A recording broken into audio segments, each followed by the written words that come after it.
So this is something that is often overlooked and happens in a significant amount of cases where you've had some kind of cancer and you've needed chemotherapy or radiation for your treatment. And one of the side effects of that chemotherapy or radiation is the development of peripheral neuropathy. So some of the cancers that are commonly associated with chemotherapy and radiation, number one is prostate cancer. While the radiation helps treat the cancer, it also can cause damaging effects to your body. You're blasting it with these rays, strong enough to kill cancer, often has effects on your healthy cells as well. Other areas that can use radiation would be head and neck cancers, breast cancer, cervical cancer, and cancers of the eye. One thing we should say is, of course, that cancer has to be service connected. Yes. And so you need to show that the cancer developed from service in some way, some exposure that you had. How can you get your cancer service connected? What kind of cancers are caused by your service? And a lot of the times it's going to be due to your duties or where you are, if you had toxic exposures.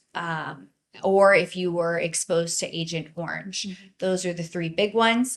PACT Act is a huge one. If you served in Southwest Asia, PACT Act covers a multitude of cancers because of the burn pits and the oil well fires.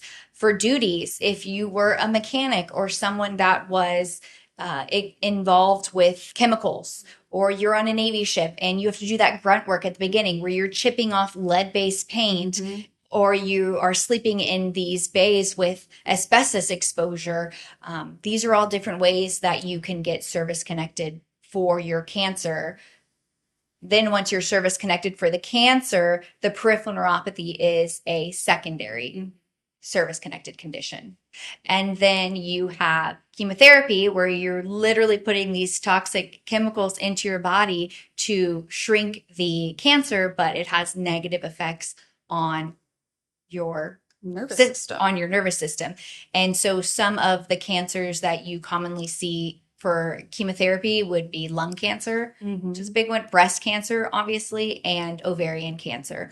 And so what happens, whether it be the rays or the toxic chemicals, they affect your nervous system and you start experiencing numbness and tingling in your fingers, numbness and tingling in your feet, mm-hmm. and it slowly progresses up to your arms and up into your legs and can cause pretty severe pain. Mm-hmm. So a lot of times when people think about pain in the extremities, they either think of diabetes, peripheral neuropathy secondary to diabetes, or radiculopathy, which would be secondary to a cervical neck injury or a lumbar or lumbosacral injury. And so when VA sees that you're applying for peripheral neuropathy and you don't have one of those common causes, they often overlook if you had some type of cancer and chemotherapy or radiation was needed.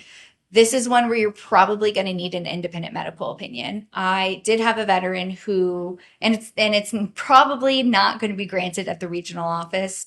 Unfortunately, with these less commonly claimed conditions, they usually have to go to the board. So I had a veteran who had prostate cancer. He had radiation, 30 treatments, and he started developing that peripheral neuropathy. No other risk factors for developing peripheral neuropathy. We got a independent medical opinion, went up to the board, and the board granted it.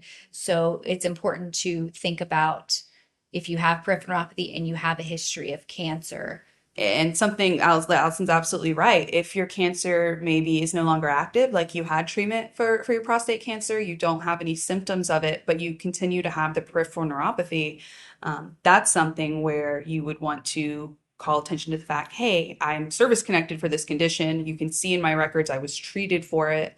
You need to consider peripheral neuropathy as a cause. Absolutely, probably will need a doctor to say that as well. So that's an avenue that's often overlooked, but something always to consider: secondary service connection.